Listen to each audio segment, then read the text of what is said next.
Okay, we are back, and now we are going to be picking up the red wedges on our color wheel. And so for this, if you have the color pencils that I sent home with you, you want to be looking for the crimson red. It's just a really nice, vibrant red color. And if you can't read that on the pencil there, it's crimson red is the one you want to use if you have it available. We're not moving to the right today. We're going to not be doing blue just yet. We're going to be moving to the left and talking about our red wedge. So I'm going to actually spin this guy around so that my red is at the top. Okay, so the very first thing I'm going to be doing is, again, I'm holding my pencil sideways. I'm using the side of the lead, and I'm just applying a round circular motion here. And I think you can probably see it a little bit more clearly than when I was working with the yellow, since it's just a deeper color. It's a darker color. All right, when I get to the edge of the wheel, I want to really be careful to apply it evenly and precisely.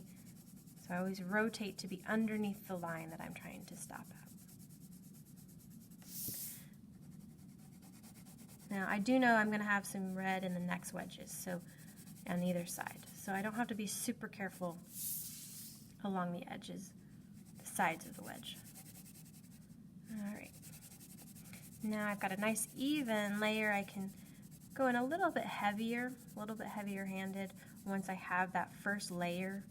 That first layer is good at helping to make sure that I don't have any pencil strokes that are too deep or too inconsistent that are going to be hard to disguise later. So that first layer is really important to take your time with and get it nice and even and keep your pressure light. Once you have that first layer, then you can be a little bit heavier with your pressure. And you can continue using that circular motion, rotating it around and building up your layer. So, getting pretty close here. Now, one thing you might notice is that even when I work really hard at it, there's still a little bit of white dots kind of showing through the paper, that tooth of the paper showing through. And I'm going to show you how to handle those later. But for right now, we're gonna come back to that idea. Okay, so let's talk about what's happening with the wedges around red. We're basically doing the same thing with red that we did with yellow. We're going to gradually spread our red out with a lighter and lighter pressure, with a lighter and lighter application. So just like when we were working with yellow, our red-orange and our red-violet, our intermediates closest to it, are going to be more red than anything else. We said earlier that it's going to be 75% red on our red-orange. Same thing's going to be true over here. This guy's going to be 75% red. So let's go ahead and lay in some color.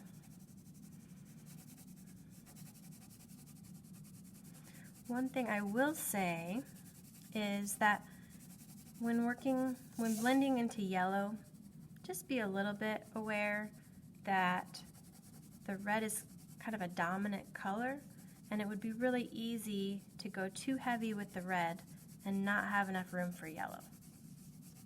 Believe it or not, we're actually going to come back with the yellow in a few minutes to blend these two together. So that one's our 75% red, but there's actually still some room there. I'm just going to come back and work on it a little bit later. We kind of work on these gradually. The other thing to be aware of is that this is sort of a game of relativity. We want one wedge to be relatively different than the one next to it. So it's not always about getting the perfect red-orange, it's making sure that red-orange is more red than orange. And I hope you can start to see the yellow kind of popping through there. And again, I'm doing just a light layer of red. The one I have to be especially careful with, because this is our 50-50 one, the yellow-orange is only 25% red, and we just have to be so very careful that we don't apply too much. So we really, really, really want to light pressure. It's very easy to overpower the yellow here if we're not careful. and rotate around to get a nice crisp clean edge here. We do not want any red in our yellow.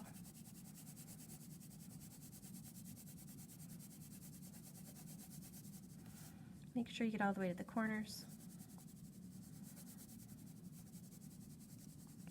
And we're changing up the direction of the pencil often so we don't have too much in the way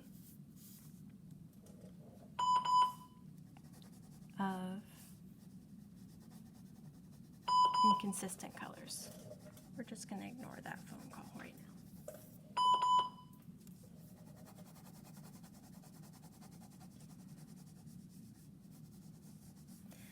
So I'm making my way back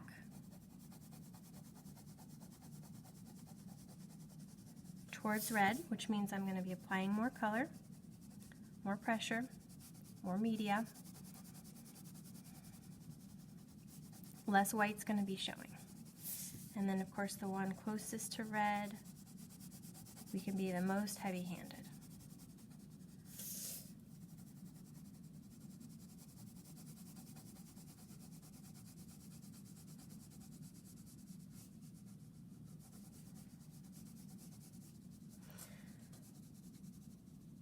All right, looking good.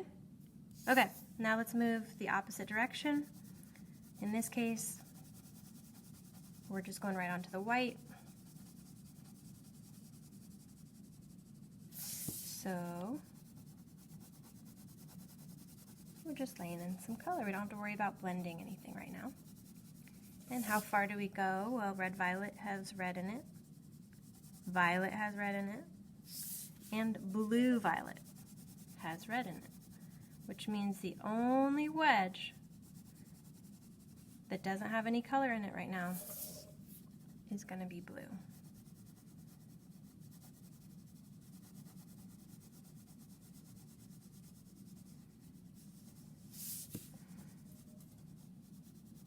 How much in this one? 25%. But I will say, because blue is such a dominant color, we don't have to be very careful here. We're not going to be too concerned. The blue will have no problem blending in to the red. All right, how much red in our violet? Well, that's our 50-50 wedge. Half red, half blue. Because violet is a secondary color.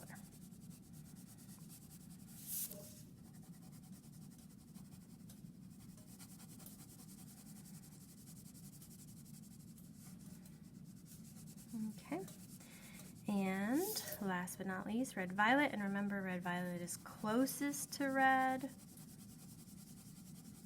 majority red, more red than anything else.